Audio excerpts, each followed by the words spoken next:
welcome back. The Gary Sutton Show, American Women. The Guess Who, I remember them. They were a fun group, yeah. The music sounds flat to me. It sounds flat.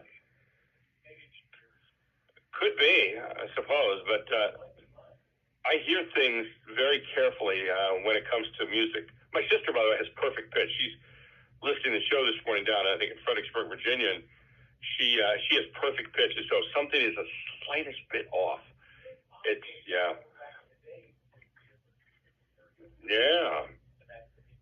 My God, whatever it is, it's out of flat this morning. Well, with us this morning is Ted Czech. He's the author of Saving the Beast, a recovering reporter reflects on America's broken media and how to fix it. He's also in charge of information here in York County, and he is a former journalist, and he talks about a recovering reporter. And he joins us here this morning on the Gary Sutton Show. Good morning, Ted. How are you?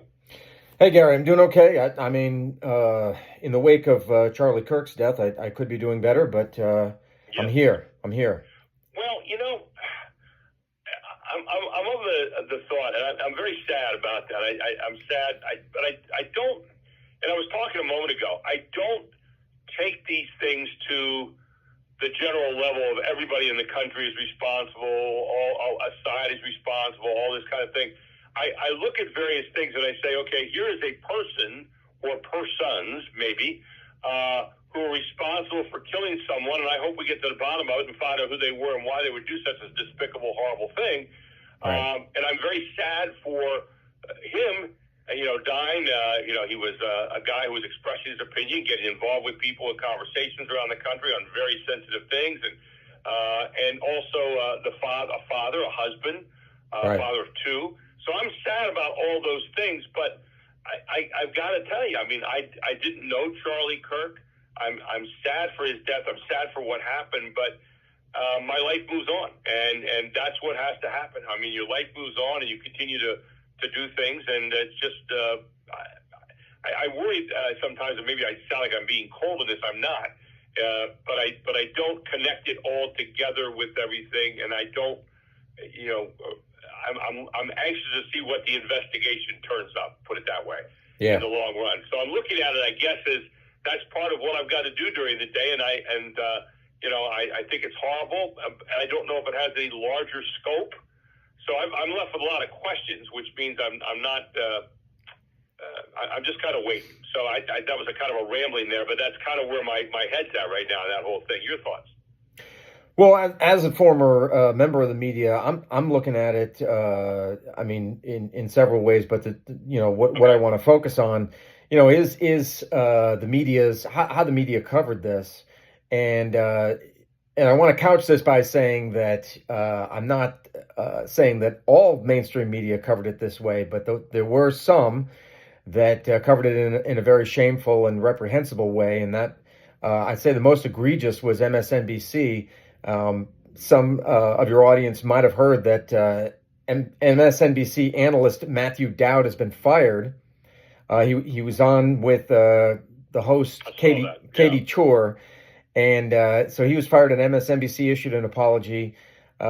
He said, well, first of all, the first thing he said was supporting. He speculated that a supporter may have been shooting their gun off. Like I said, that's total speculation. That's not what we should be doing. That's not true journalism to say that. Oh, well, maybe it was this. No, maybe. Right. If you don't know, then don't say it. But more importantly, he called Charlie Kirk divisive. He said he was pushing hate speech. He said you can't say awful words and not expect awful actions to take place. Yeah. So that got him fired. And I saw his interview the other night. I was going up and down the channels, seeing what how it was being covered on various channels and so forth, and what was being said. And I was actually trying to find more information on the whole thing when I got home from a baseball game the other night, and I happened to come across his interview, and I thought, wow, and the thing that struck me was here's a guy who's taking his ideology, and that's the scope that he's viewing this through, the prism he's viewing this through. Right. And saying, okay, somehow I have to find a way to kind of fit my ideology and yet make a comment and find some middle ground. And I'm thinking to myself, how about if we just report what happened, what we know about at this point, and that's that? How about if we just, express some decency in terms of here's a person that was killed for doing nothing more than speaking their particular point of view, which we may not agree with, but it doesn't really matter. Nobody would want to be shot for having their point of view in a country that espouses liberty and freedom. So I know what you're talking about with his interview, and the fact that he had to take his time and search for a way to somehow express some kind of empathy for a guy in a moment when he was killed, that did step me back a little bit. Yeah, and I was doing some searching this morning, and I found another example. Gonna have to call him out.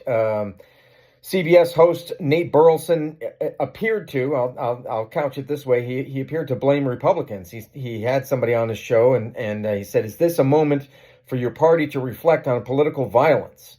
Is it a moment for us to think about the responsibility of our political leaders?" So we're going to blame Charlie for his own death. We're going to blame Republicans for Charlie's death. I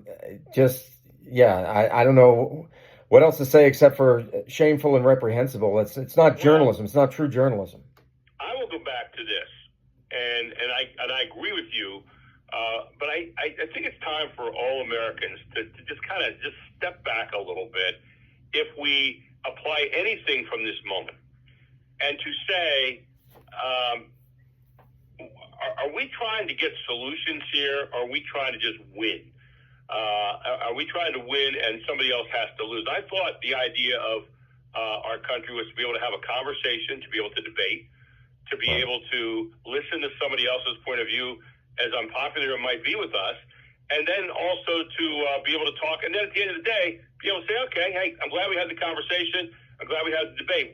We are in a different time right now where it seems like we allow this to go way beyond any other priorities in our life for whatever reason. And I would love to know the answer to that. I don't know what it is yet. Right. And it's, why we disinvite people at Thanksgiving, why we have friends that, don't want to sit their house because we voted a certain way or whatever. So I look at all this silliness and I think to myself, when did this become so important in our lives that it affects everything? And one of the problems that I have right now with people, if you have to sit down and look at a situation like this, and you can't say the shooter was wrong, this other guy was just expressing an opinion, what are you doing?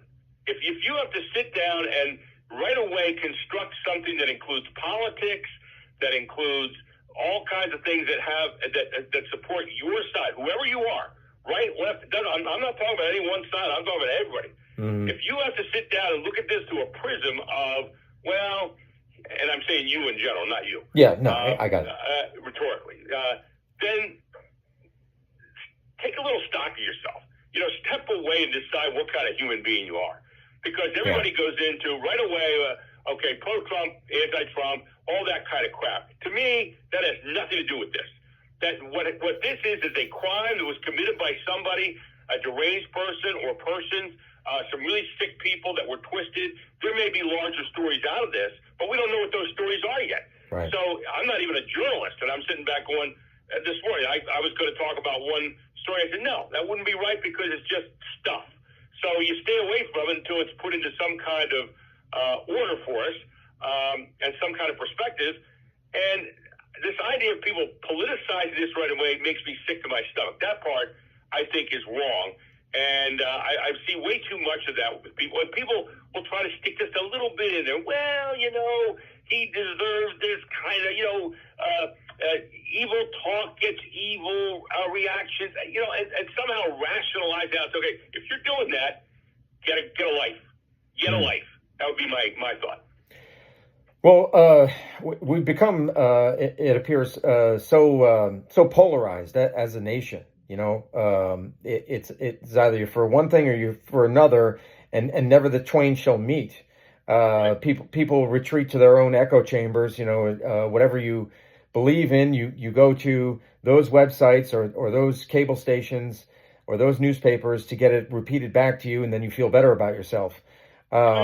So yeah, that appears to be where we're at right now, and kind of to dovetail with what you said, I don't know what the solution is. I don't know how we, Right. I mean, I remember a time.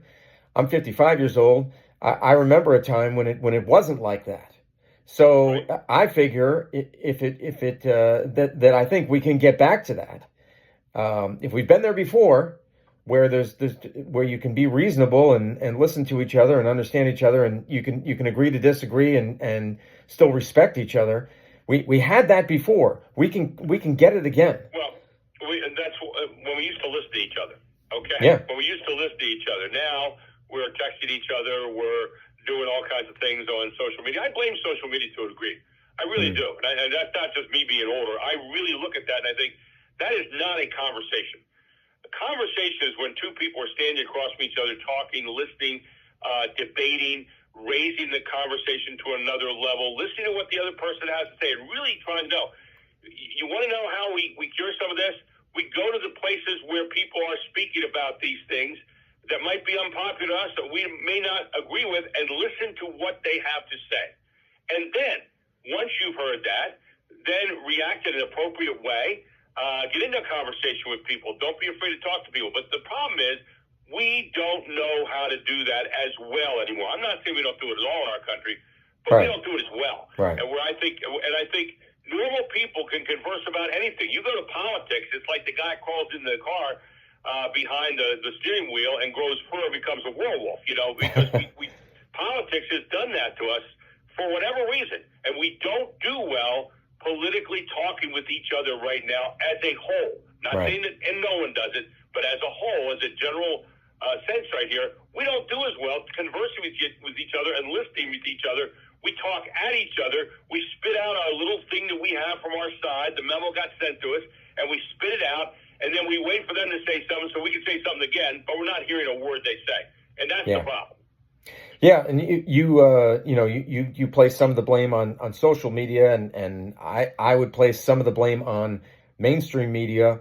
Because some people that listen to your show, might get sick of me coming on every week and saying, "Oh, the media did this, the media did that," and I'm just kind of pointing things out from my point of view that the media can do better, should do better. So they play a role in this as well. And if we all come back to the simplicity of report what happened. Report what happened. There were some stations I watched that did a really great job with that. I mean, it was a tragic, terrible incident. But I watched it, and there were some that said, "Here's what we know." Boom, boom, boom. Right, boom, and that's why I started this show off with saying, "Hey, look, I'm not blaming everybody." No, I know you were fair about that, but the infotainment, the political tainment groups that went out and decided wherever they were that they were going to add their little, maybe. I have a tough time with that, and I think just the facts is all we need at this particular point. We don't need you adding in the political side and all this kind of stuff, because it's just if you do that, it somehow says if this was okay for this, then maybe it's okay for something else.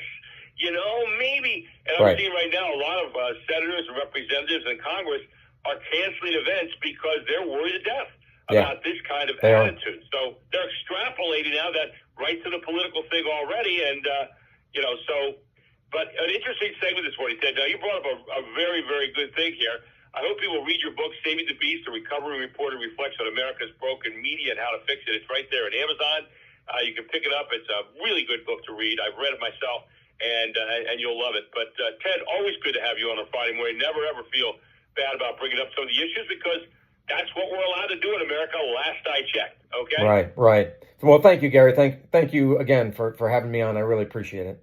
Ted, appreciate it too. I hope you will check out the book, "Saving the Beast: A Recovery Report Reflects on America's Broken Media and How to Fix It." Ted, check here on a Friday morning on the Gary Sutton Show, where it is 6:48.